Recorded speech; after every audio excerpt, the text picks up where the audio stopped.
The time is 6:02, and I would like to call the February 27th, 2023 ECPPS Board of Education meeting to order. Roll call vote, please. Chair Spence, Here. Dr. Sheila Williams, Present. Angela Cobb, Here. Tommy Old, Here. Pam Pereza, Here. Rodney Walton, Here. Sharon Warden, Present. Holly Weiss, Here. and Grace Wooten. Here. Thank you. So tonight we have a treat for our Pledge of Allegiance. We're going to call up Mr. Micah Sutton, Everly Rice, and Trinity Johnson, and they're going to lead us in the Pledge of Allegiance for tonight.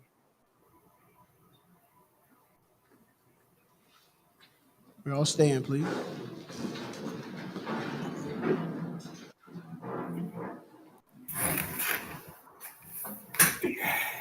Let me see this.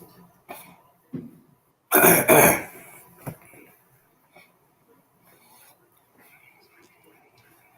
pledge allegiance to the flag of the United States of America and to the republic for which it stands, one nation, under God, indivisible, with liberty and justice for all.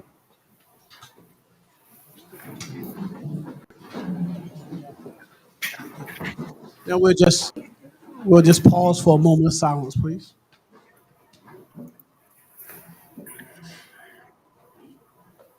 Thank you. Now I'm going to call on Mr. Tommy Old for our ethics awareness and identification conflict of interest. Welcome to the February 27th, 2023 meeting of the Elizabeth City Pasquotank Board of Education. It is my duty to remind members of the board that it is your responsibility to avoid all conflicts of interest and potential conflicts of interest in accordance with Chapter 138A of the North Carolina General Statutes. As public servants, it is your duty to continually monitor, evaluate, and manage your personal, financial, and professional affairs in such a way as to ensure the absence of conflicts or potential conflicts. Does any member know of any conflict of interest or potential conflict of interest with respect to any matter coming before the board today?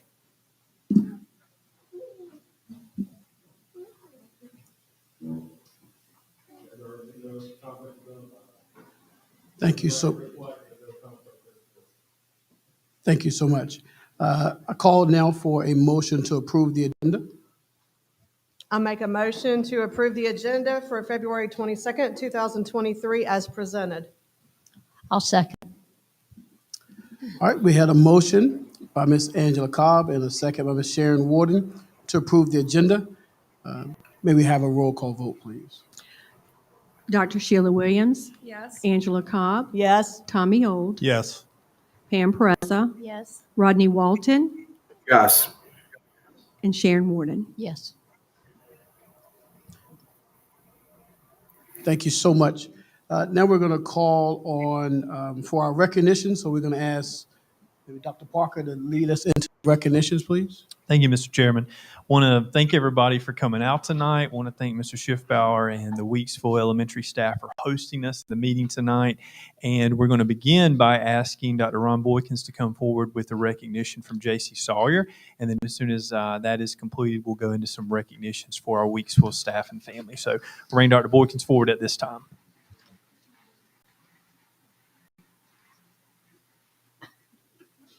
It is a great day at J.C. Sawyer because we're going to state. And we want to do this recognition today for one of our special babies. I just want to take just a second because most people may not know the history of J.C. Sawyer, but last year we lost, going into this year, we lost all of our fifth grade teachers. And then we lost all of our fourth grade teachers except for one. And we had a third grade teacher who said she wanted to move up because she had a passion for science. And that was Miss Williams. And a couple of months ago, we started having conversations about having a science fair at our school. Had never had one before. And then when we had the science fair at our school, the student who won was one of the quietest, most focused team member students you could ever ask for in the 5th grade. Never gets in trouble, always doing her work. But she's just so quiet that we were just surprised when she won. Then she went on to compete at the county fair, and she won. And then we had a secret meeting. Most people don't know. It was a secret meeting. I'll say it. It was a secret meeting at J.C. Sawyer because we were trying to think about, when you win the district, you go to the regional. And if you do well in the regional, you go to state. And we talked a lot about how do we get to state? Because we wanted to go so bad. And so I got the call on Saturday morning because I was at a basketball tournament for my niece. And the teacher, Miss Williams, told me that our baby had placed second in the region and she was going to state. And in the 28 years that I've been in education, it's the first time that I can remember I cried in a basketball game. And I was talking to the teacher at the same time was crying at the science fair because we were so happy for our school and so happy for our baby. And so I'm going to ask her to come up because she's going to state, but it's not just she, because I'm going to ask the teacher, because behind every powerful student, there's a powerful teacher. So I'm going to ask the powerful teacher to come up and the powerful student to come up, because this young lady is going to be representing us at state. We're going to state. So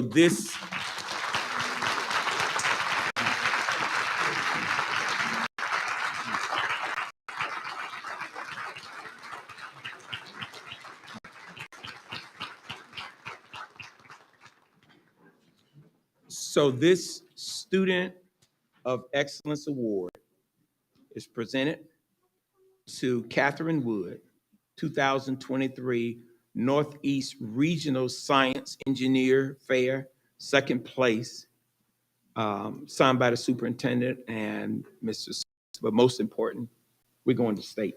Thanks to you. Thank you. For your oath. Oh, come on, we gotta take a picture.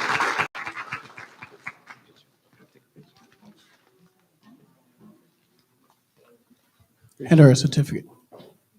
Kathy, get your certificate.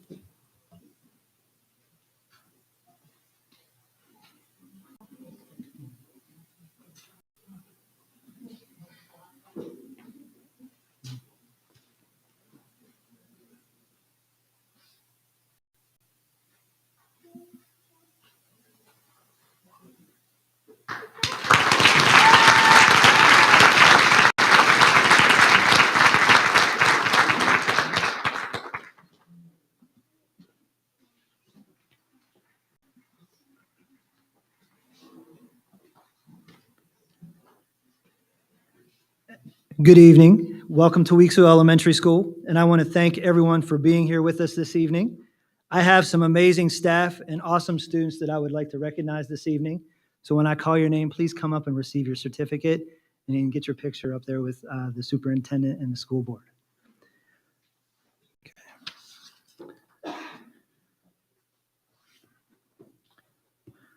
First, I would like to recognize some amazing staff that I have here at Weeksville.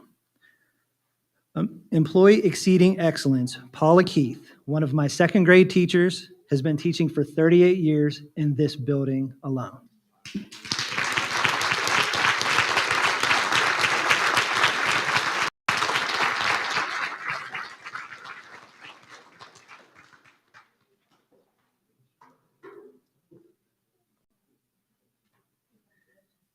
And her energy is like a 21-year-old.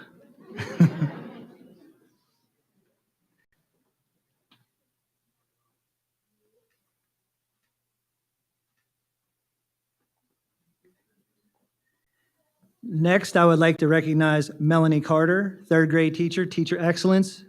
Melanie Carter is not only our BT mentor teacher, but she's also the leadership on our SIT team as well.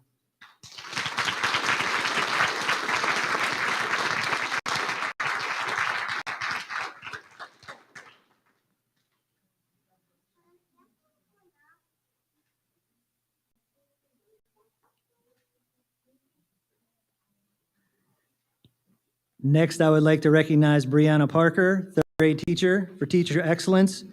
Her innovative ideas and creativity in third grade stands alone, and you're going to see it on our video later on.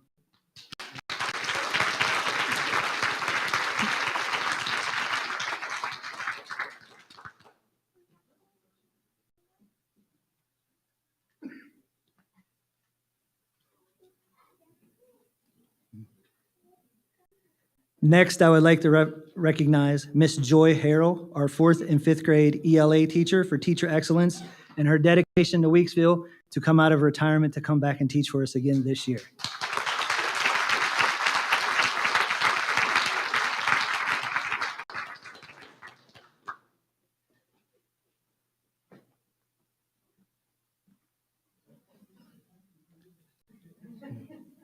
She couldn't stay away.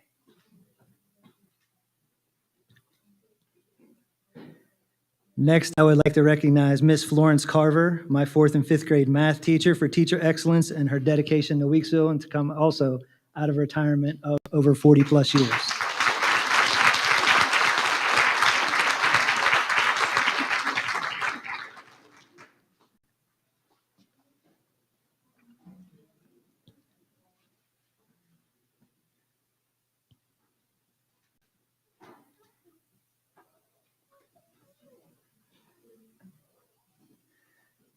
Next, I would like to recognize Miss Dottie Jennings, our exceptional children's teacher. She is also District Teacher of the Year for this year, 2022, and is also a big support to our staff.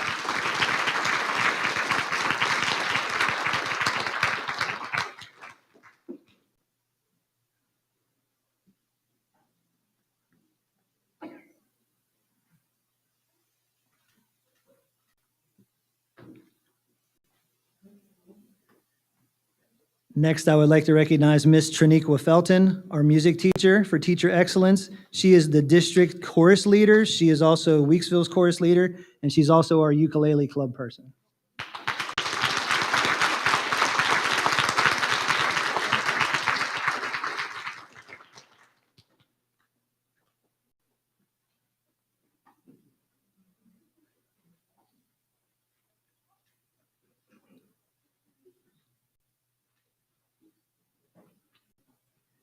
Next, I would recognize Miss Sheila Winslow, our media specialist for teacher excellence. She's also my problem-based learning person and my STEM person, so she's just not the librarian.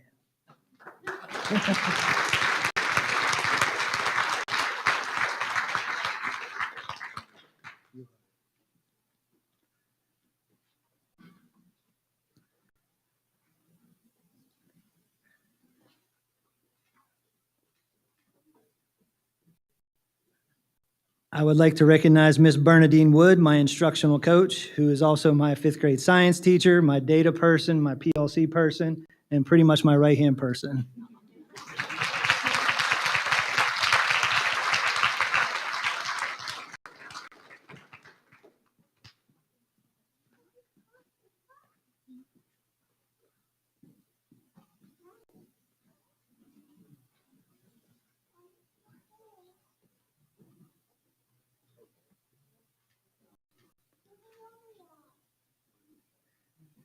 Next, I would like to recognize Miss Janice Rogerson, our kindergarten teacher assistant, who does amazing support, not just to kindergarten, but to all our teachers.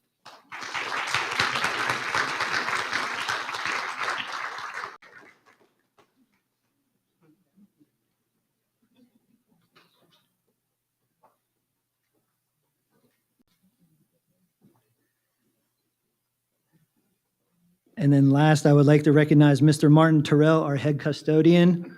Obviously, the building speaks for itself. He's amazing at what he does and the relationships he builds with our staff and teachers.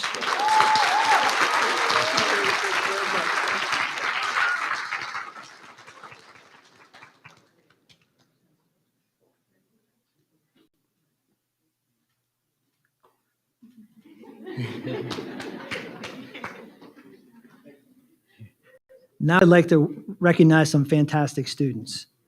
We're going to start with kindergarten. Charlana Winston, kindergarten, in Miss Blackwell's class for student excellence, but she is not here today, so I'll put that one aside. I have Jackson Dart, kindergarten, Ms. Blackwell's class. I didn't see him either. Oh, there he is. Come on up, Jackson, for student excellence.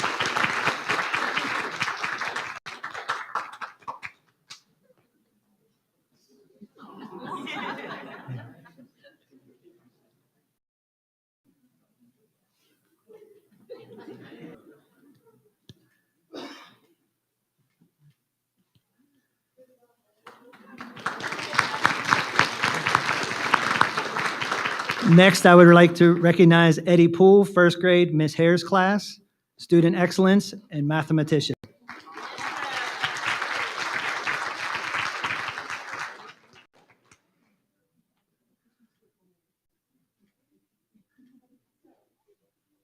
Little story, first day I met Eddie, we did what, two-digit numbers together as a first grader? Smarter than me. Recognize Elijah Marquette, first grade, in Miss Bright's class for student excellence. Wasn't sure. Elijah's not today. Moving on to second grade, I'd like to recognize Neymar Pineda de la Cruz for second grade, Miss Mead's class for student excellence.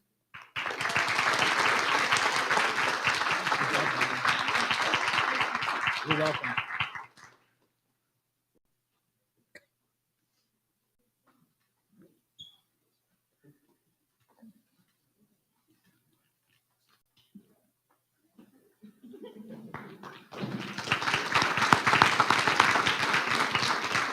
Next, I would like to recognize Natalie Morales for second grade student excellence in Miss Keith's class.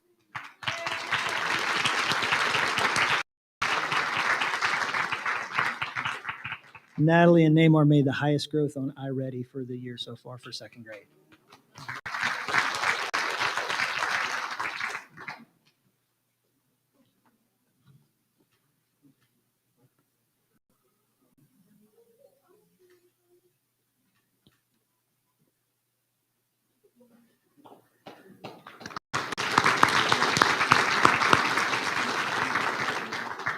Next, I would like to recognize some third graders. First off, William Overton for student excellence, third grader in Miss Parker's class.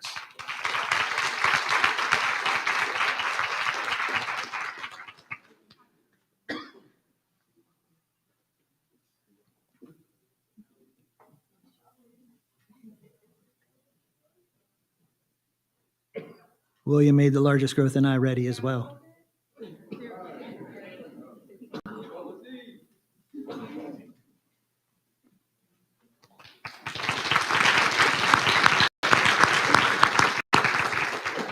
Next, I would like to recognize Alyssa Crutchley, third grade, Miss Carter's class for BOG Level 5.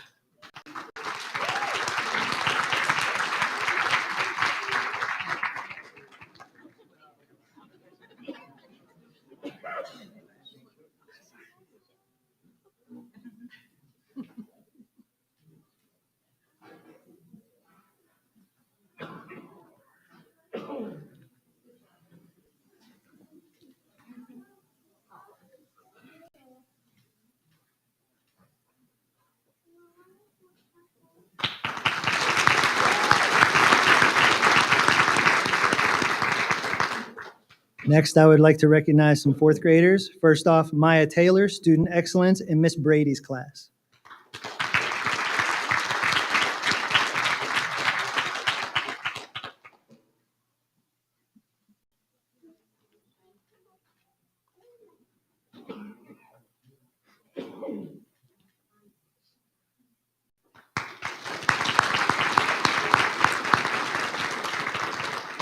Next, I would like to recognize Haley Sanders, fourth grade Miss Carver's class for student excellence.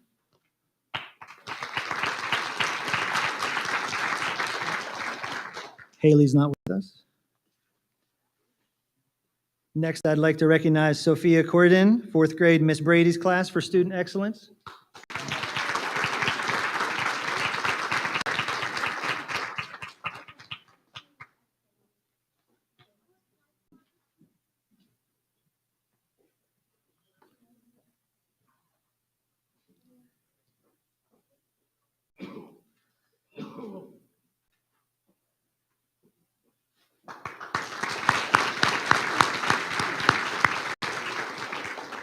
Next, I would like to recognize Rayette Cooper, fourth grade, Miss Carver's class for student excellence.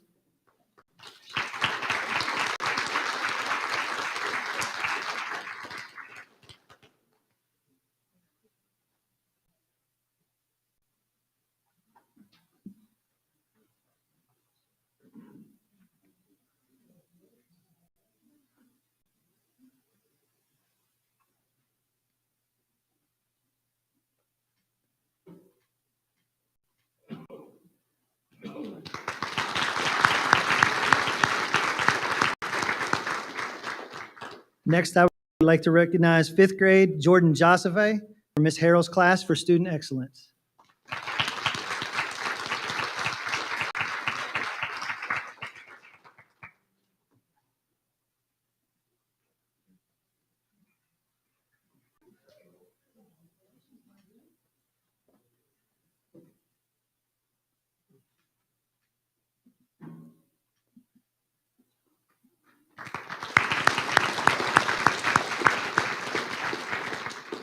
Next, I would like to recognize Caden Burgard, fifth grader in Miss Harrell's class. He's going to participate in the Math Dimension U National Championship for mathematics.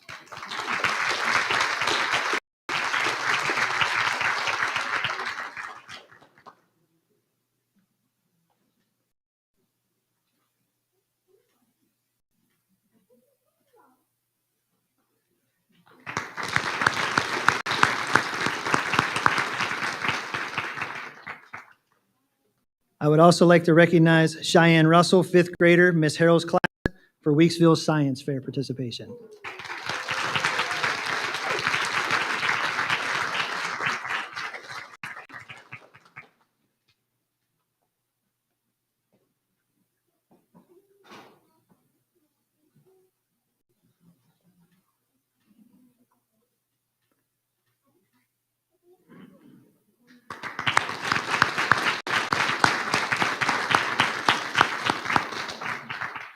This is just a small representation of the amazing kids that we have out here and awesome staff that we have.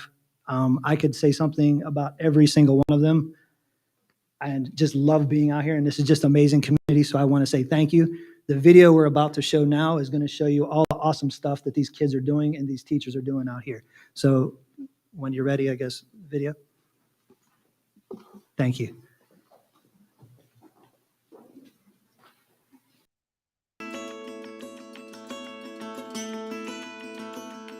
This year at Weeksville, we are really moving forward with problem-based learning, small group instruction, analyzing the data.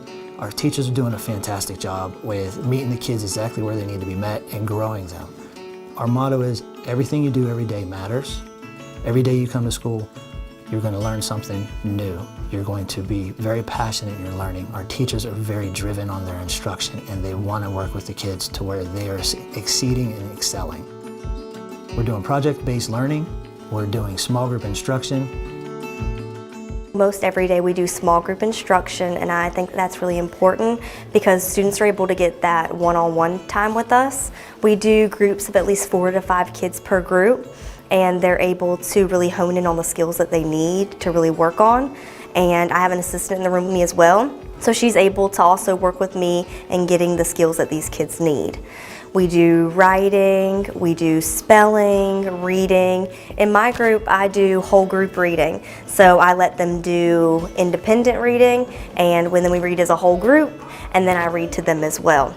With small group instruction, what we're saying is these kids are really able to grow and show what they know, and it really shows in our in-class and our ready scores. They want us to be on a 50% by the middle of the year, and we surpass that.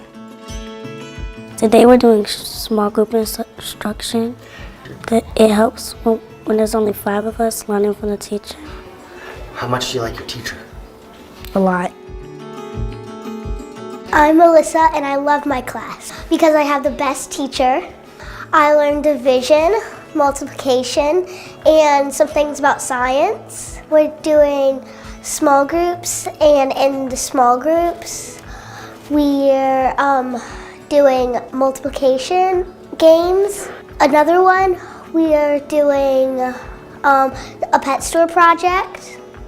So project-based learning is the students actually get up, move around the classroom. So they're running a pet store. They had a budget to buy their animals, and all the animals cost different things. Their budget was $1,000, so they had to pick which animals they wanted, but they couldn't go over that budget. If they did, they then had to subtract and take some things off.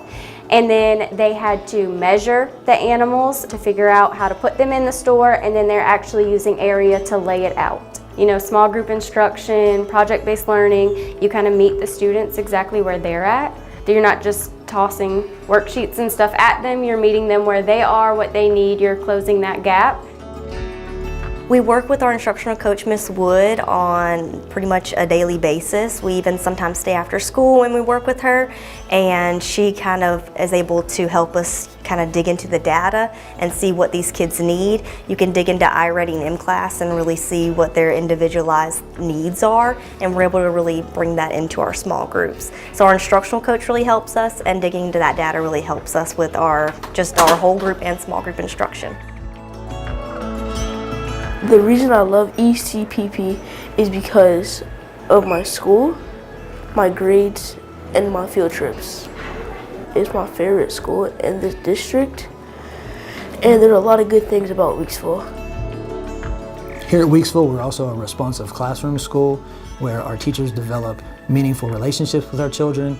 They have morning meetings and closing circles. It's about making that strong bond.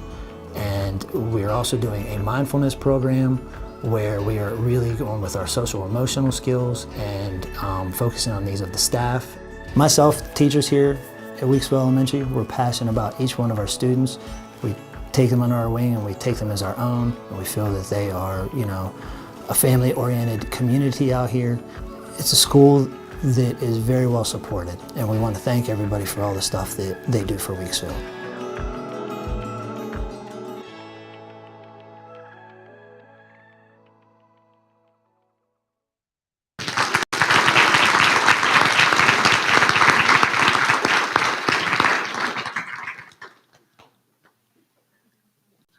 So at this time, basically, just kind of sums up what we've been doing out here at Weeksville. We're doing some awesome stuff, and I'm just proud of everybody for what we're going in our vision and where we're moving for, and we're going to be the next A school for the district. So. All right. Good. Yeah. Cool. Thank you so much to Dr. Borkins and Mrs. Schiffbauer. Could y'all put your hands together one more time for J.C. Sawyer and Weeksville?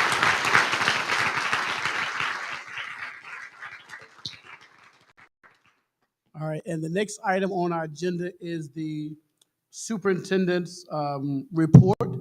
Now, we know some of you have come to watch your little one get their award and celebrate your teacher. So at this time, if you wanted to scoot out, you can.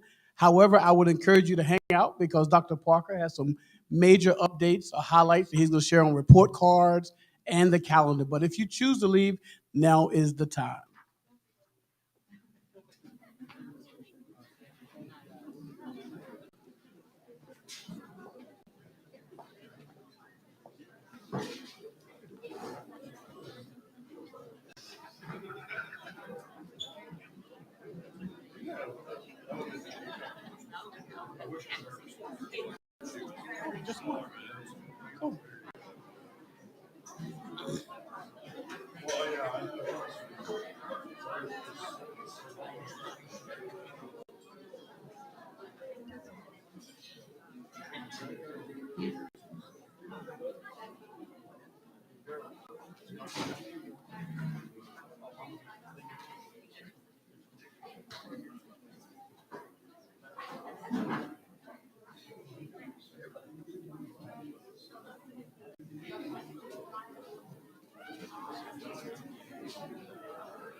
Okay, so we thank you so much for those of you who decided to stay.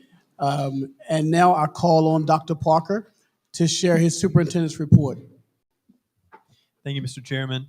A couple things to share tonight. First, I'd like to say congratulations to Ms. Terry Wilson, who has begun serving as the new assistant principal at Northeastern High School.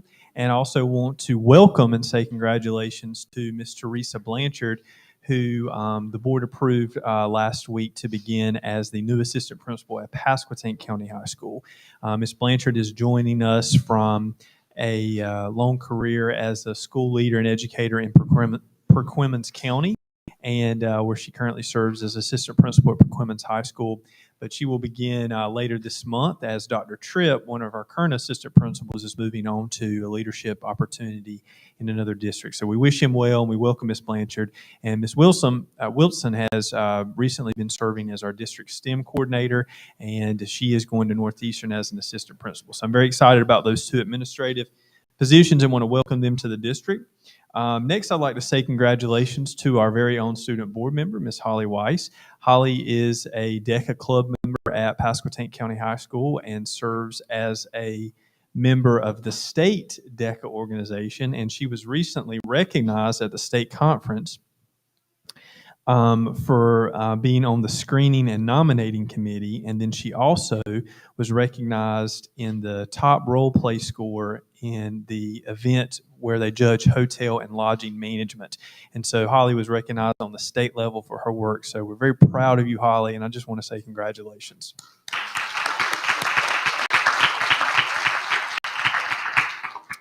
I'd like to say also that we are currently accepting applications for the Elizabeth City Pasquotank Early College for enrollment for next school year. So if any rising ninth grader or any current high school student would be interested in attending the early college, then Principal Jennifer Lee would be glad to speak with you, and information can be found on our website about enrollment in the early college.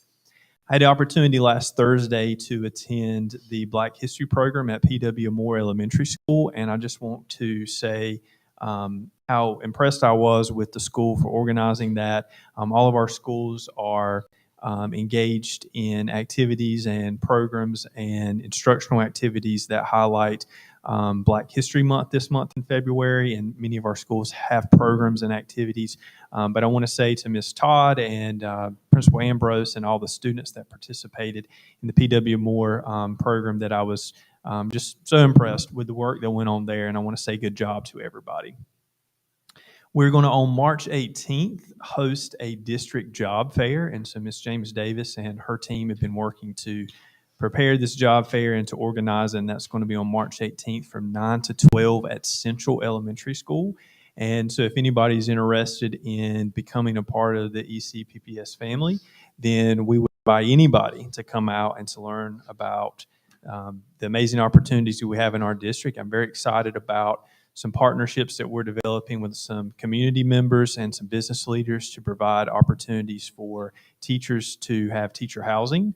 And we're looking at ways that we can incentivize teachers to come here. We do have signing bonuses available for many of our positions and many other benefits to working here. So if anybody's interested in a position, we'd love to have you come out at the job fair on March 18th.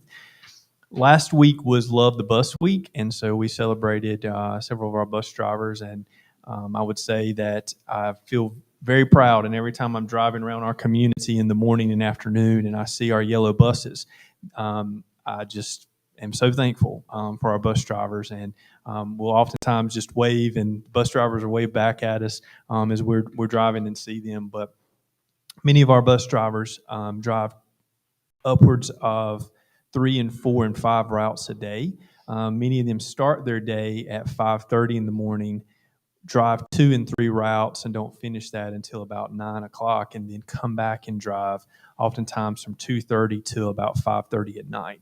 And if anybody's driven one of those big school buses, then you know that when you drive that much, your leg hurts from having to hit the brake and the gas, and you have a really big old steering wheel that can be tedious to have to drive. And so I appreciate the work that our bus drivers do to make sure our students get home safely. So if you had an opportunity to celebrate one of our bus drivers, I would encourage you to do that, even as we move forward. The end of our grading period ends on March 15th, and so that will be a time when students need to make sure they have all their assignments and projects turned in because we'll end the grading period then. March 16th is a teacher work day, and we're going to issue, so no students will report to school on March 16th, and we will issue report cards on March the 22nd. So just want to encourage all of our students and parents to know that we have some deadlines coming up. We will be sending everybody home on spring break. Believe it or not, that's going to be here before you know it. We'll be sending everybody home on spring break on April 10th through the 14th. And April 7th, which is Good Friday, is a teacher work day. So no students will report to school on that day. And the final thing I'll share, Mr. Chairman, is on February 17th, we were invited to attend an event at ECSU that was an event with our United States Congressman Don Davis. And we went over with some students. Congressman Davis was visiting Eastern North Carolina in the districts that he represents, concluded his tour here in Elizabeth City at ECSU, and had requested that some students from the public school attend. And we took about 20 students over and had an opportunity to have a conversation with Congressman Davis. And afterwards, he was telling me that out of all this travels and this tour, he was so impressed with our high school students and the thoughtfulness and the questions that they had and the conversation and dialogue that he had with them. And graciously, the congressman stayed afterwards and took an individual photograph with every student. And they posted that on Snapchat and social media, and we're very excited about that opportunity. So I want to thank the congressman for visiting Elizabeth City and advocating for Eastern North Carolina and giving us the opportunity to have a conversation with him. And want to thank everybody else for coming out and for Mr. Schiffbauer for hosting us again. And Mr. Chairman, that concludes my comments. Thank you so much, Dr. Parker, for sharing some amazing things that are going on in our district. Please help us tell the story. Dr. Parker has shared a lot of amazing things that we are doing, and we could use your help just to share the story of what we are doing that is so amazing in our city and our county. Now it's time for our student board member reports. We have, we're going to start with Miss Gracie Wooten from NHS, and then we'll go with Miss Holly Wise, who from P-Tank High School. Not elementary, sorry. Good evening, everyone. I hope everyone has had a great month since we've seen each other. School has been busy as normal, but everyone is trying to do their best and just finish up the semester strong as possible. I know personally this last stretch has been really hard to stay motivated with spring break coming up and just summer on everybody's mind, I know. So I just hope that everyone just stays motivated, keep doing what they're doing, do as they're told. I know it's hard, but I'm leaving this right now with an encouragement for everybody because I know everybody needs it. But I don't really have a whole lot to talk about, but I will highlight something. It has just been really great recently working with Northeastern's leaders. We did the meeting not too long ago, and just sitting around with other people from Northeastern that some of them I know better than others, but just hearing the great ideas that everybody has and just knowing that this is my last semester, but the great ideas aren't going to stop this semester. They're going to keep on going. I know Northeastern is going to be in great hands. And it's just exciting for me because one day I'll come back and I'll be like, oh my gosh, I never would have thought about that. Y'all are this is just something that I love. And I had made a comment that day in the meeting that there's a lot of great ideas. And the thing that needs to happen is the support of the students.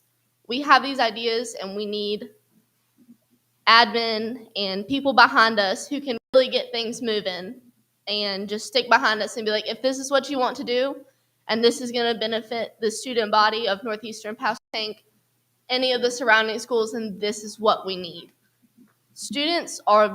We are the future of Northeastern and Pasco-Tank and the surrounding schools, and if we have admin behind us who care about us and love us and want to support us in all of our crazy ideas, I'm so here for it. And I just cannot wait to see what ideas the leaders have at Northeastern. Also, it is just so great and refreshing to be in my old elementary school tonight and see some of my old teachers. And all of the young minds who just keep flourishing. Oh my gosh, I just love it. But I'm just so thankful that I get to be here tonight. So thank you.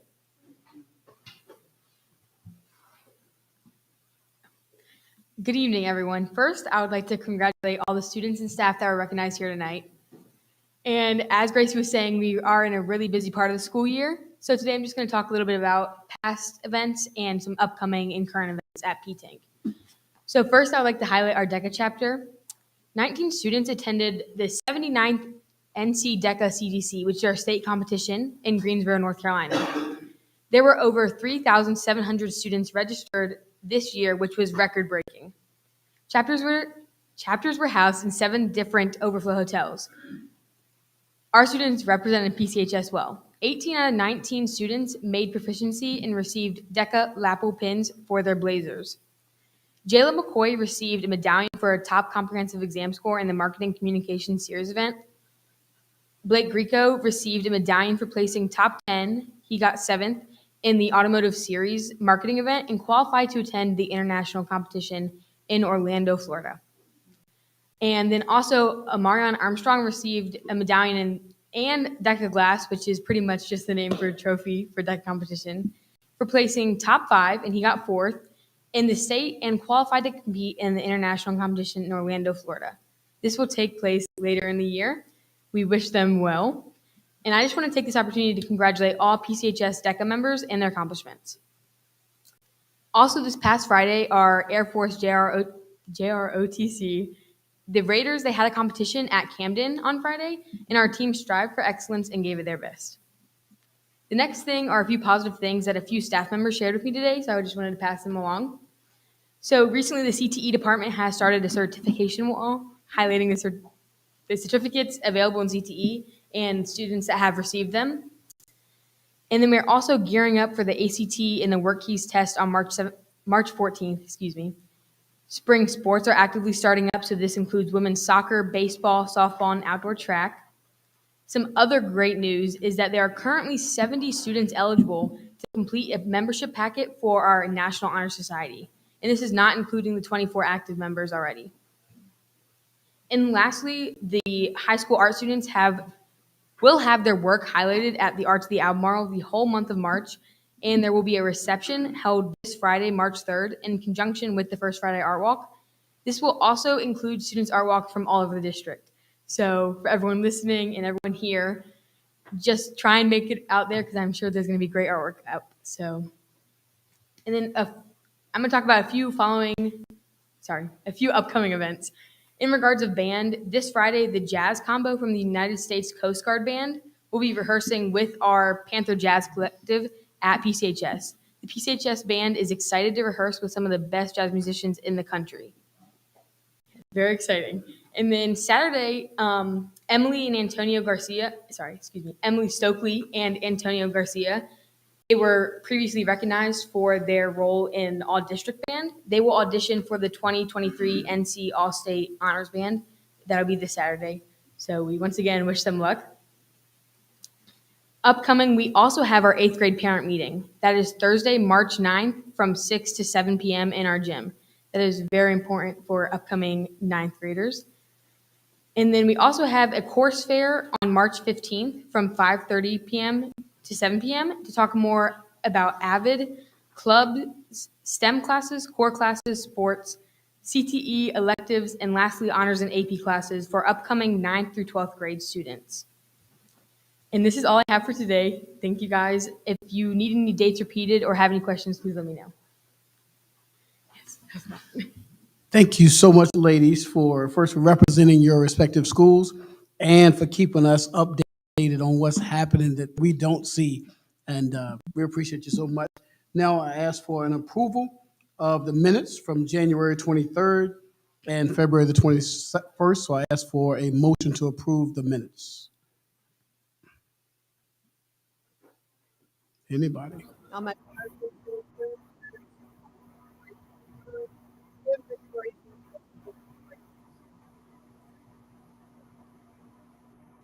We have a motion by Ms.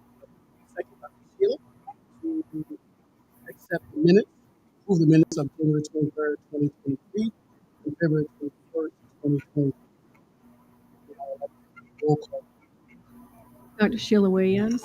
Angela Cobb. Yes. Tommy Old. Yes. Pam Pereza. Rodney Walton. Yes. And Sharon Warden. Yes. Thank you. Now it is time for our public comments, and it appears that we only have one person on our list for public comments, and it is Mr. Tony Sawyer.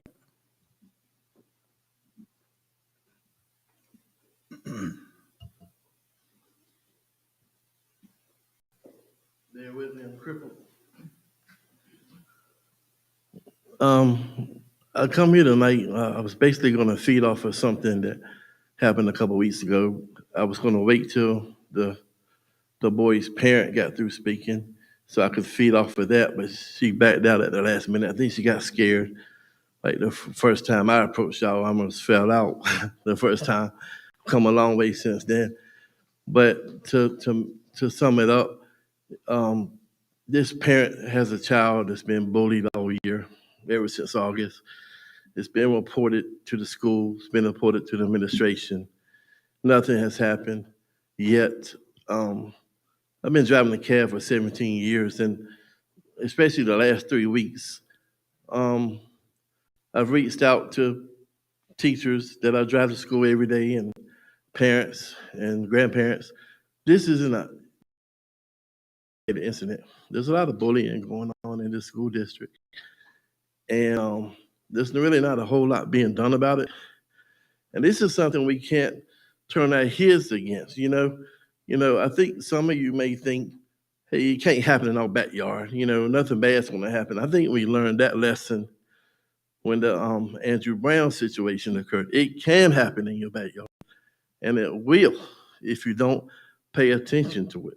So, I know Mr. Parker and the rest of y'all talk about turning the bus around and making these A's and B's, but that's not the first priority. The kid's safety is number one, and then we can teach. I'm afraid something bad is going to happen before anything is being done about this.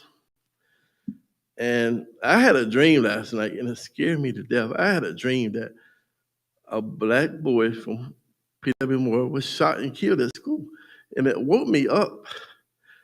And I went from my bedroom to my couch, and I sat there and cried in the dark. And I had already planned on coming here addressing this issue. And then as I'm driving the cab during the daytime, I'm thinking, did God put that dream in my head just to make sure that I did come here tonight? Because I was hesitant about coming anyway. And then when the lady didn't come show up, I started to leave, because like I said, I wanted to feed off of her. When she called me a couple of weeks ago, it was on a Thursday night, her son told her he's been bullied all school year and would rather kill herself than go back to school the next day. So I get on the phone and I called the Board of Education building, and the girl that answered the phone, I explained to her what I was calling for. I don't want you to think I'm calling about trying to get on the football field or whatever. She put me on hold. I held on for a little while, hung up, called again, put me on hold, hung up. I called the third time, put me on hold. At no time whatsoever should a phone call like this be handled by putting somebody on hold. The fourth time, am I out of time? Yes, sir, you're out of time. I don't see how we can put it out of time on something this serious. Yeah, it's we're okay. We're here, but that's just a policy. You can't put a time on kids, man. Thank you so much, Mr. Sawyer. All right, thank you.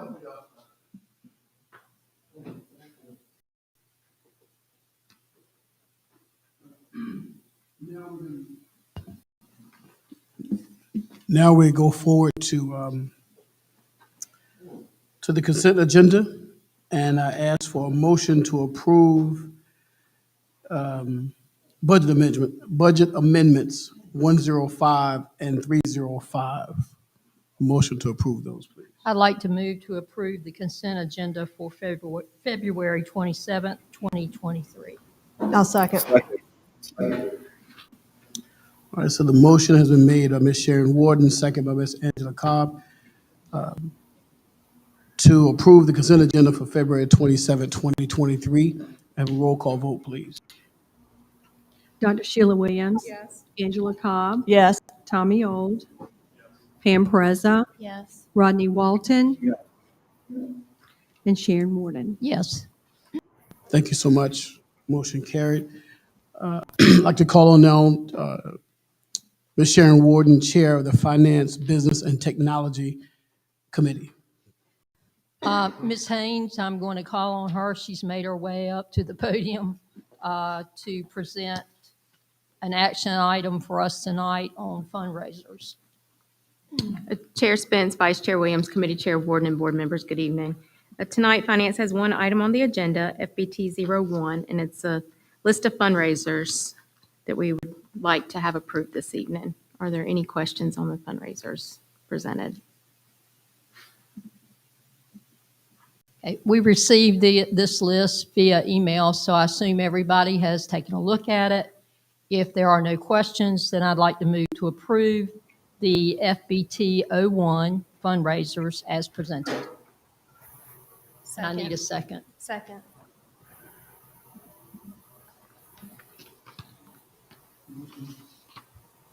Motion's been made and seconded. Let's have a roll call vote, please. Dr. Sheila Williams. Yes. Angela Cobb. Yes. Tommy Old. Yes. Pam Preza. Yes. Rodney Walton. Yes. And Sharon Warden. Yes. Thank you. Okay, and then we're going to move on to the academic calendars, and Dr. Parker is going to present those. Thank you, Ms. Warden. I want to say one thing very quickly, if I could, that Holly reminded me to say, so thank you for mentioning that, Holly. I tell you what, Holly and Gracie are, I think, could help keep me organized if y'all would come work with me, as detailed as y'all are. I appreciate you on that. But I did want to thank the Coast Guard Band, which is coming on Friday to, as Holly mentioned, to visit our high schools and to do some master class and some work with our bands.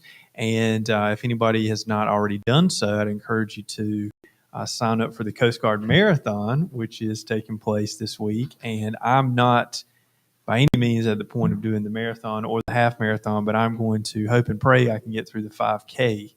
And so that'll be on Friday afternoon. So I'd encourage anybody, if they've not done that, to sign up. And if you're not ready to get involved in any of the races, then as Holly pointed out, please come downtown and view some of this artwork that's going to be on display. So I wanted to mention that before we jump in here. Want to present to the board tonight a recommendation for our academic calendars, and going to be asking the board to vote on these calendars. This year, we're doing something a little bit different. We are presenting to the board 2 academic calendars at one time. And so we will be presenting, I'll be presenting a recommendation for 23-24 and also 24-25. And so part of our thinking on that is we want to help our families plan well in advance, our teachers and staff plan well in advance. One benefit of that as well is we will have a solid graduation date for the next 2 years. And so family members that are traveling out of state and those kind of things will just know well in advance for 2 years. And so we want to get the habit of presenting the board calendars for 2 academic years so that we can have our, help folks plan way out in advance. What we're not recommending to the board tonight, but we will do in the March open meeting, is our early college calendar. So the 2 calendars I'm going to share tonight will be for our traditional schools. We're in the process of revising and working through our early college calendar. And as the board knows, our early college operates primarily on the schedule that's determined by the college. And so we wanted to ask the board to approve these calendars tonight. Now we'll use these over the next 3 weeks to revise our early college calendar. We'll have a recommendation for the board on that early college calendar in March. Did give the board a handout, and then we have this as well here today. So I'll just share a couple of things as a reminder to the board, but many criteria that exist in North Carolina school calendar is determined by general legislation. So there's really not a broad range of flexibility that school districts have in a traditional sense with the calendar. For example, the start and end date of the school year is defined in state law, and state law requires that you can begin no earlier than the Monday closest to August 26th, and the end date can be no later than the Friday closest to June 11th. So those dates are already decided for us. And as we sent out feedback to our staff, that was oftentimes feedback that staff gave us. Now, we shared these requirements as well with the staff when we gave feedback, but a lot of times folks would say, well, could we just begin earlier? Well, unfortunately, we cannot, because that is determined in state law. We're required to have one of two things, either 185 days or a minimum of 1,025 hours of instruction. We have opted in Elizabeth City Pasquotank Public Schools to operate off of hours of instruction, not days.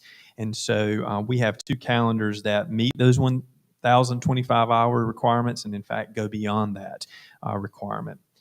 As you can see there, we have to have certain amount of work days, annual vacation leaves, and then our school cannot be by law held on Sunday. So I'll just share that as a fun fact.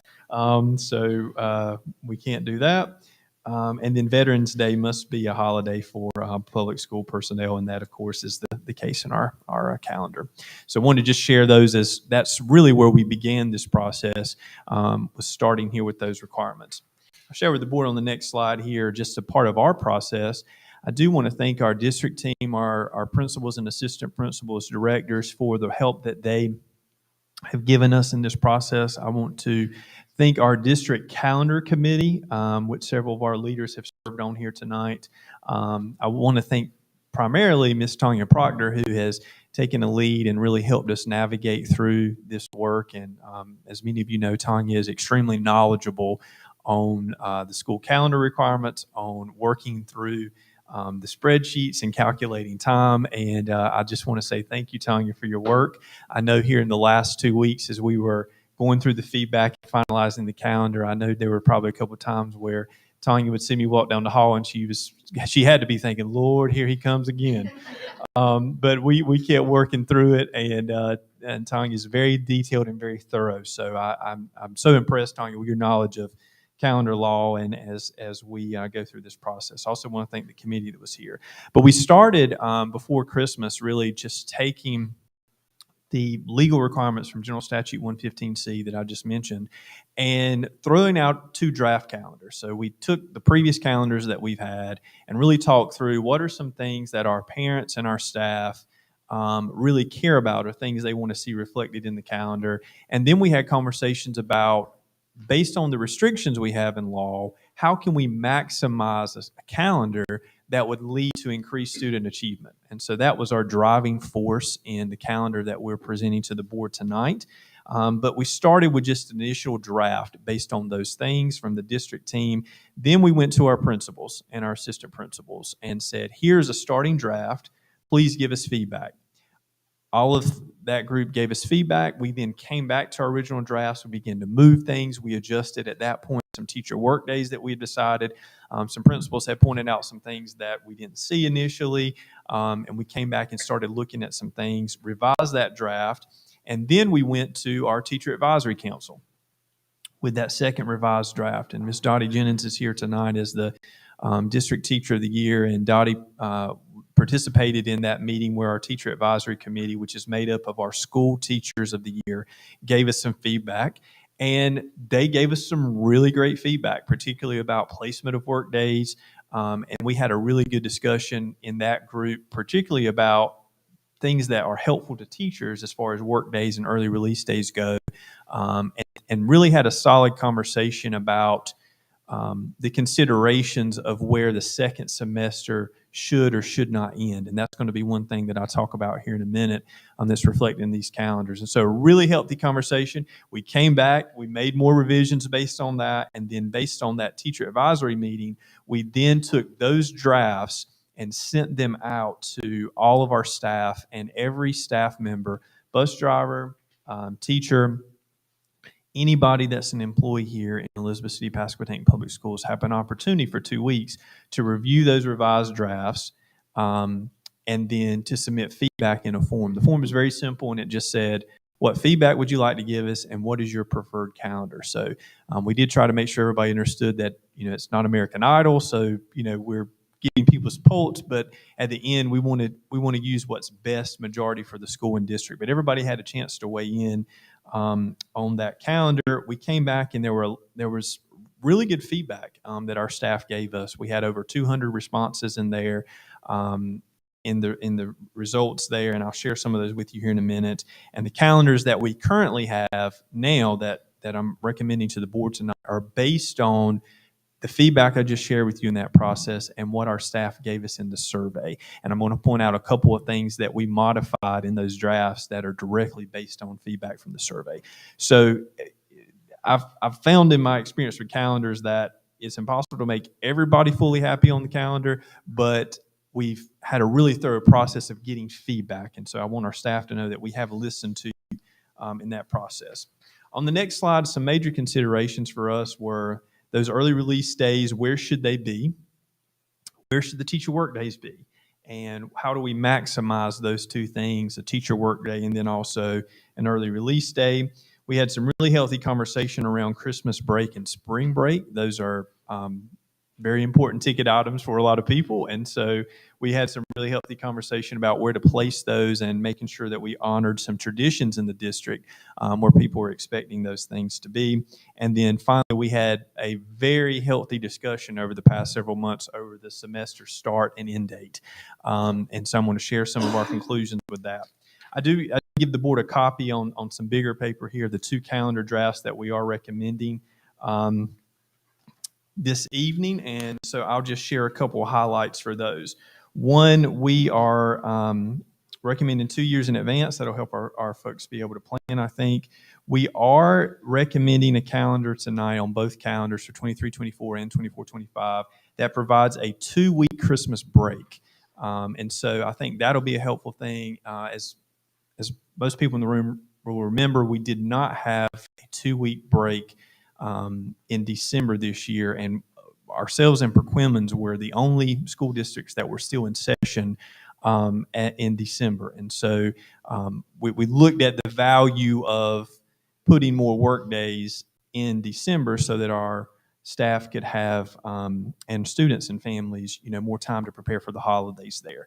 We also had some feedback that it is helpful to have a work day on the day after New Year's, which would be January 2nd, generally for most places.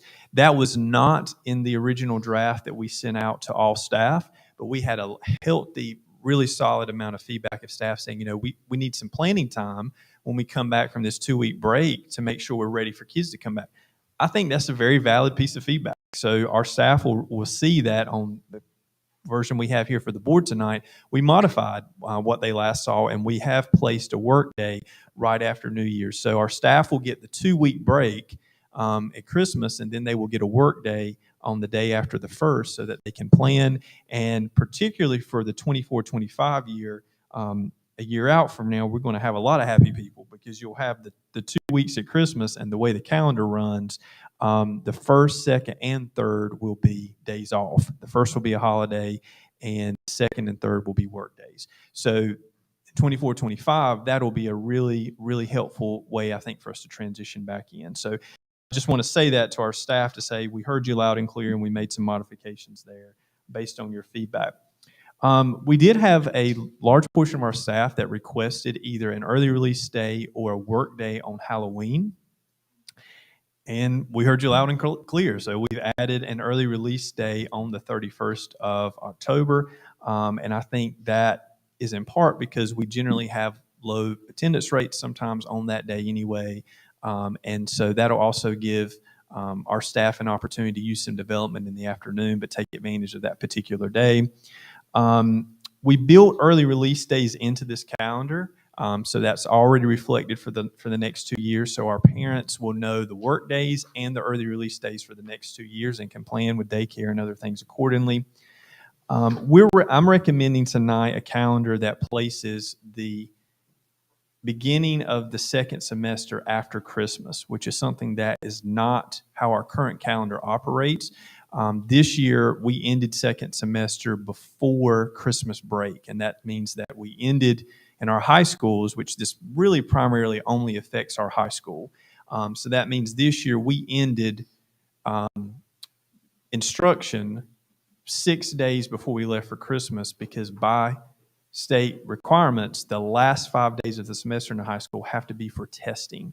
And so what that means is, as I shared earlier, the start date of school is determined by law. So we cannot start any earlier. So when you end a high school semester before Christmas, the first semester will always have significantly less days than the second semester, and that's based on the start day. So what that translates into, if we have ended our semester for 23-24, 24-25 before Christmas, that would have translated into 26 less days in first semester for 23-24, and it would have translated into 21 less days in 24-25. And we had a high proportion of our high school teachers say, I cannot finish teaching the curriculum because we're ending almost 3 weeks sooner than we would have done. And so, particularly for our teachers that teach advanced placement, that teach some of the reading and writing intensive courses like the social studies and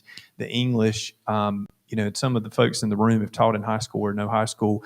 On a semester schedule, you can cover a whole unit of study in about 4 to 5 days. So 26 days could translate into 2 to 3 units of study that you would have to somehow compact. And so that disparity between first and second semester was something that our secondary folks really shared as a preference, and it's also something we had a hard time coming to terms with. So again, this calendar does have the semester end date and start date in January, but again, that gives almost 3 weeks additional time for our high school folks to be able to finish their units of study. Last couple of things here, and then I'll open up any comments and questions from the board. We are building in October, the beginning of October, a professional learning day, and we're beginning that as a tradition here in ECPPS. We had our first one in October, and we've called it Ignite Professional Learning, and we came to Northeastern. Every staff member came over, and we offered over 80 sessions of content and development on that day. We're going to do that moving forward every year, and that we want that to become our signature professional learning event in the district. And so we would designate a work day in our calendar for that. I'm going to go ahead and let everybody know it. Again, graduation dates are built into the calendar, and we're going to go with the tradition of Pasquotank being on that Friday and then Northeastern being on that Saturday, which I believe is the tradition in the district. We're doing that moving forward, so everybody will just always know that that's when that's going to be. And then I mentioned the instructional hours. For 23-24, we will have 1,052 instructional hours. That's 27 hours over the state requirement. And for 24-25, we will have 1,058, which is 33 hours over the state requirement. So if the good Lord sends us snow or other things, then we have about a week there where we could cancel school without dipping into hours. And also the state gives us 5 virtual learning days that have been around for a couple years now. So that's about 10 days of wiggle room. So I say to all our staff and parents out there, unless there are some significant weather events, this calendar would protect us from having to make up school or do school on Saturday or some of those things that you used to hear about several years ago. So that gives us a lot of protection on that. Last piece here, these 2 slides is extra, so you can see this is the results of our survey from staff. For 23-24, the majority of our staff indicated a preference for calendar 2, which is the one that you have in front of you here, that has the semester end and start time in January. Our elementary teachers on this particular calendar had a preference for calendar 1, which I've given you a summary of calendar 1 in your other packet, so you can kind of see what the differences were there. The primary difference in calendar 1 was semester end and start time. On 2024-25, you can see there that there's an even greater preference for calendar 2, which is the one you have before you, and that isn't true for all grade spans at that point. So I'm really excited about the calendars we have and ready to get those finalized. And again, want to thank the committee for the work they've done, but would love to take any questions or comments from the board based on the calendars you have in front of you. I have one question, and I agree with it. So this is the teacher work day. That is the day after New Year's Day. That teachers, just gave feedback that they would like to have a work day. But it is optional. Yeah. So why wasn't it required, but maybe with an option to work remotely? Yeah. If this is something that they feel they really need and it's given to them, it would be the same difference, but it would be a required day, but they have the option to work remotely. And I think that would still meet the needs of all. I'm just questioning because here's the option. Yeah, that's a good question. So the short answer to that is that work day did not appear when we sent the survey out to all the teachers. And I was a bit hesitant of adding a required work day that the teachers had not first seen. And so that's certainly something we could, I think, consider moving forward. My pause on that was the teachers said in the survey that they liked the work day, but I was a bit hesitant to put a required day without them having seen that first. So we made that the optional day there. We're required to have a certain amount of required days, but we've met that in the calendar. So, we could add more required days, but that's really kind of the short answer to that there. Yep. Yes, ma'am. All right, and my question was, looking at both calendars, starting the semester after we come back, I noticed that the exams are after the break, and now you're having a longer break. What was the feedback from the staff on having the students prepared for those exams after that long break and having an additional long break and then coming back and trying to remember all that they had in it? What was their feedback from that? Yeah, I mean, I think that's a good point there. That was the centerpiece of the conversation, is what is the better scenario to potentially have a period of time where kids aren't engaged in school, but then also knowing you may have had to have tested kids before you could have finished the curriculum. So it's a challenge to think through. I would tell you that in my experience, I was a teacher in a scenario where I had the exam days in January, and it's a matter of how you prepare kids for that time and what you do when they get back. And so I've not seen in my experience for teachers that utilize that time appropriately, massive learning loss. But also it's important what you do with it, and so we want our teachers to use solid strategies. Our goal would be that you finish your curriculum before kids go home for Christmas break. But when they come back in January, you put them in intensive remediation and review and prep. And then that gives you 2 solid weeks almost to say, we did it all. Now we're going to come back and we're going to review it multiple times so you're ready. In our view and in discussion with high school teachers, they had a feeling that not everybody, but as a general point, that was a better scenario than not being able to finish the content and testing kids before you could even review.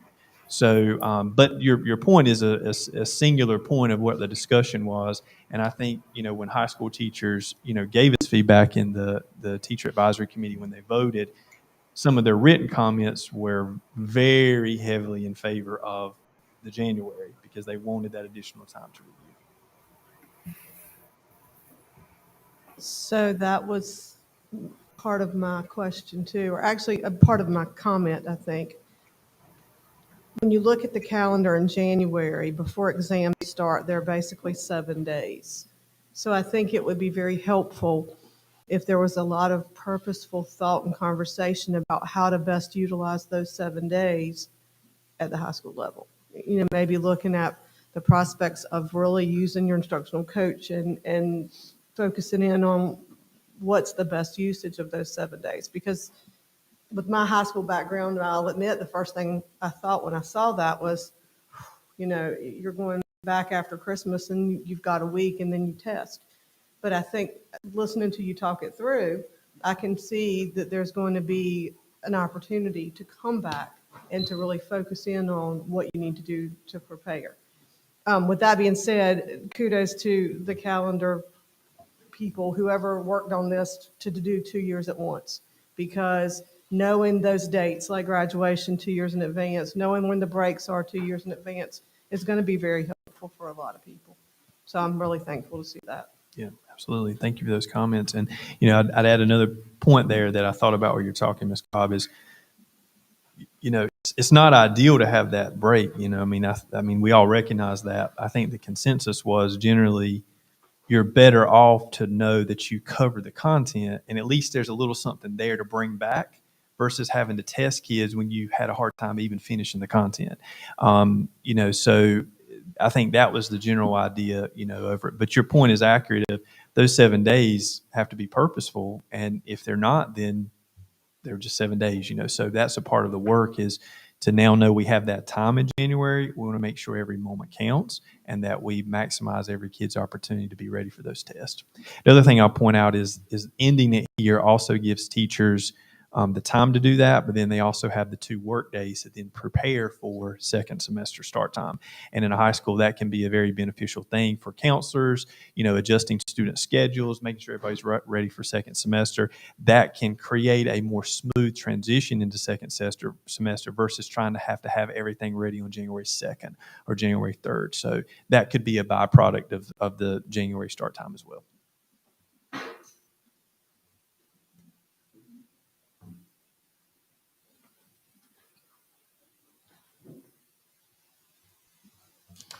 Are there any more questions from the board?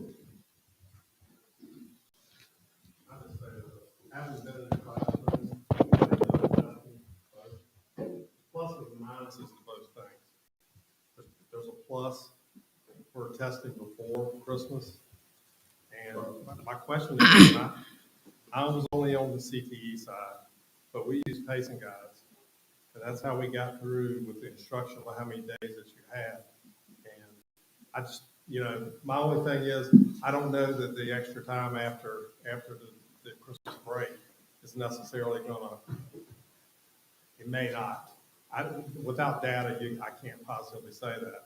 But I can say this, that school districts that have been testing before Christmas generally have better test scores. That's it. I get everything that you're saying. I understand where the teachers that need the extra time or feel that they do to cover the material. But with 7 days, unless it's properly utilized, I don't know that's going to make any difference at all. And that's what it's boiled down to, is having the time to cover them. They'll hopefully do better on the test. That's it. Well, I don't think we can predict the future. We'll just have to use this year to learn. We've had it like that a long time ago where we'd come back in January and do testing. And then we got so much feedback that people wanted to test before Christmas. We changed it. So now we're getting different feedback. So we're just going to have to see this year. Yeah, points well taken. And a part of that, too, is we're engaged in some really heavy support and work on our 2 high schools on how we schedule kids. So the benefit of this calendar is there's only, with the exception of CTE, there's only 4 tested core subjects: English 2, Math 1, Math 3, and then biology. And so we want to schedule kids that may need more intensive support in those courses. We want to schedule those kids in the spring, because if those kids are non-proficient, we want to bring them right into the summer retest program.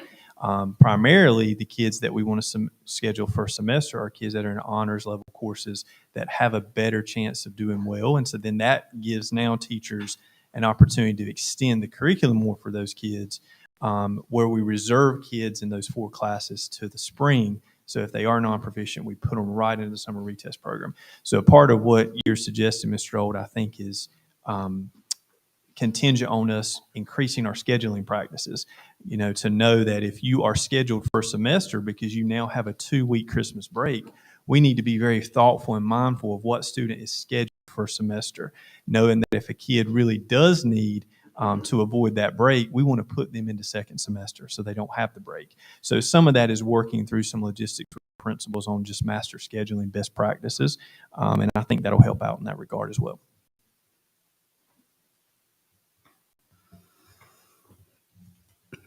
All right. Great discussion. So now, if there's no further discussion, I would ask for a motion to approve the 2023, 24, and the 2024-25 calendars as presented. So moved. I'll second. All right, we have a motion by Ms. Pam Pereza, second by Ms. Angela Cobb, to approve the 23, 2023, 2024, and 2024, 25 calendar as presented. Roll call vote, please. Dr. Sheila Williams. Angela Cobb. Yes. Tommy Old. Yes. Pam Pereza. Yes. Rodney Yeah. Walton. Sharon Warden. Yes. Now we have update also by Dr. Parker on the emerging leadership cohort. Thank you, Mr. Chairman. I just wanted to update the board briefly, if I could, on, and I believe extra for the public. These are the last, it was in the same deck. It was the last 4 slides there. But we have launched our inaugural Emerging Leaders cohort, and we had our first session a couple of weeks ago. I want to thank Ms. Ebony Stallings, who has worked to coordinate our first cohort, and the district team that has supported that work. But we sent out an application to every employee in the district, and we had we have 28 cohort members and that are in there, and this ranges from elementary, middle, and high school teachers, instructional staff. We got a wide range of folks that are in this cohort. Ms. Bernadine Wood is in there, who's with us tonight, as one of our emerging leaders there. So we're really excited about that. We had our first meeting, and our goal with this is to give our staff an opportunity to explore possibilities in school leadership, serving in the principalship or assistant principalship. We want to have, as we move forward, a pipeline of school leaders that we develop right here in-house in Elizabeth City Pasquotank Public Schools and move into leadership positions. That is a primary focus of the program, but it is not exclusive. So somebody may say, I'm not really wanting to be a school principal, but I do want to be a broader leader in my building. Well, those folks are invited to apply as well. And part of our work is now expanding leadership opportunities so we empower our teacher leaders to serve in different capacities too. So that'll be one of the things that we're excited about here.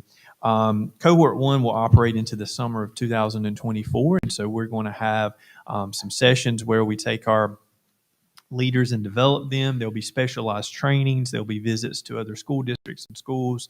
Our first meeting was at Pasquotank Elementary multi-purpose room, but I believe next week we're going to be going to our next meeting, which will be from 4 to 6 in the afternoon, and we're going to visit the Boys and Girls Club and spend some time and do some tutoring with the students that are.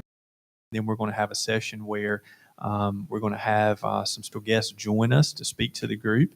And as many of you know, we have a lot of students that are our students that go to the Boys and Girls Club every afternoon, and we are working to increase our partnership and collaboration with the Boys and Girls Club.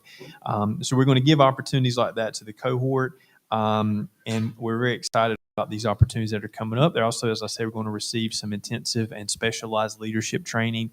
We have some folks in the cohort that are in a master's in school administration program now, and some folks that are interested in going in those programs. And so this is a great opportunity for our staff to begin to figure out what leadership roles we have and what their strengths are and where they may be well suited to be. So I'm really excited about this program. I included a photograph of our first session there. You can see the group working, and we worked through a report from the North Carolina Public School Forum on the top 10 education issues that exist in North Carolina Public Schools right now. So the group worked through some of those issues and thought through how those issues are relevant in Pasquotank County. And so we're excited about that work. We're also going to give the cohort an opportunity to help us with some summer curriculum planning, the summer retest program, which I mentioned, helping us plan convocation, and really get an opportunity to support the district in some ways. So I'm excited about this partnership, and one of the things that we're committing to is investing in our people. Because as you know, our greatest strength is our students and our people. And I do know that we have the best people and we have the best students. And so we want to keep them right here and invest in those people. And this is just one example of how we're committing to do that with folks. So I just wanted to share an update with the board and would love to take any questions or comments the board might have on the Emerging Leaders cohort.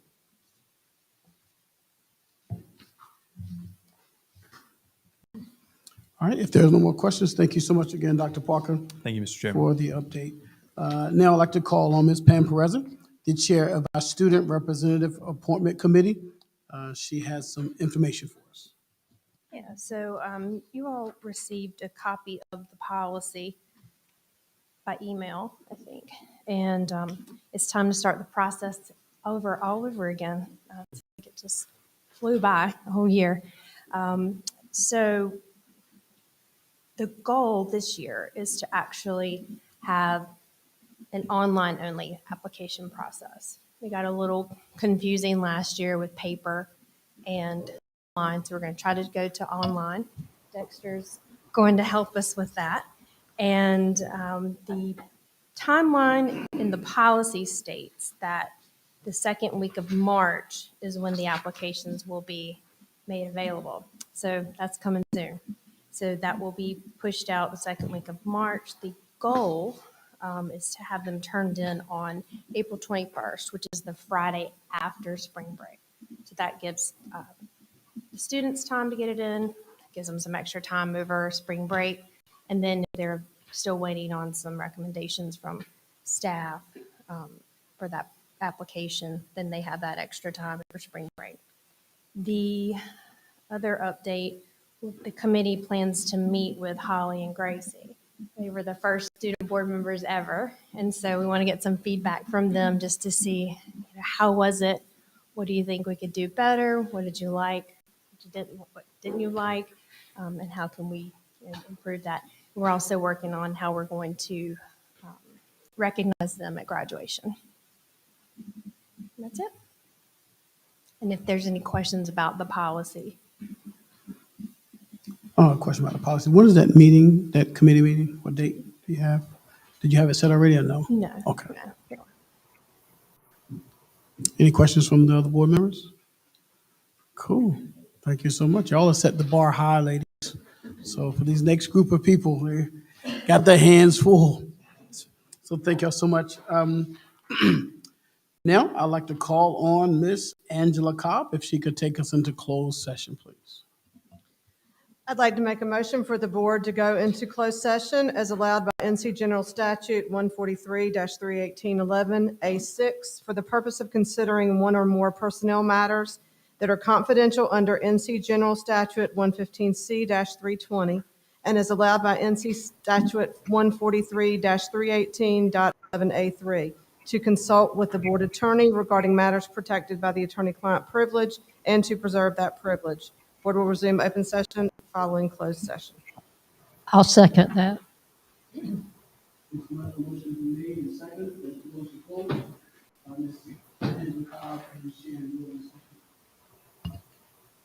Roll call vote, please. Dr. Sheila Williams. Yes. Angela Cobb. Yes. Tommy Old. Yes. Pam Pereza. Yes. Rodney Walton. Yes. Sharon Woody. Yes.